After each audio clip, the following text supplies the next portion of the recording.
মধ্যপ্রাচ্যের উত্তপ্ত পরিস্থিতি আরও জটিল হয়ে উঠেছে। ইসরায়েল ইরান সংঘাত এবার ছড়িয়ে পড়েছে এক নতুন যুদ্ধক্ষেত্রে, ডিজিটাল দুনিয়ায়। বোমা বা ড্রোন নয়, এবার আঘাত এসেছে অদৃশ্য এক অস্ত্র দিয়ে। ইরান এখন ইসরায়েলের বিরুদ্ধে চালাচ্ছে শক্তিশালী সাইবার আক্রমণ।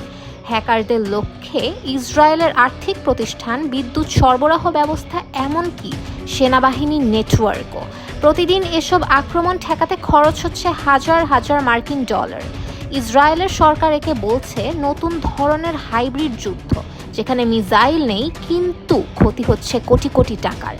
সরকারি কর্মকর্তারা বলছেন এত বড় পরিসরে সাইবার হামলা আগে কখনো দেখা যায়নি। এতে সাধারণ মানুষের দৈনন্দিন জীবন ব্যাহত হচ্ছে। প্রশ্ন উঠেছে, এই যুদ্ধের শেষ কোথায়? আর ইরান কোন প্রযুক্তিগত অস্ত্র দিয়ে ইসরায়েলকে বিপর্যস্ত করে তুলেছে? বোমা আর গোলার আওয়াজে এবার বাইরের যুদ্ধের গর্জন শোনা যাচ্ছে মাউস ক্লিক আর কোডের ভেতর দিয়ে। মধ্যপ্রাচ্যের নতুন বাস্তবতায় সবচেয়ে বড় অস্ত্র হতে পারে একটি সফটওয়্যার।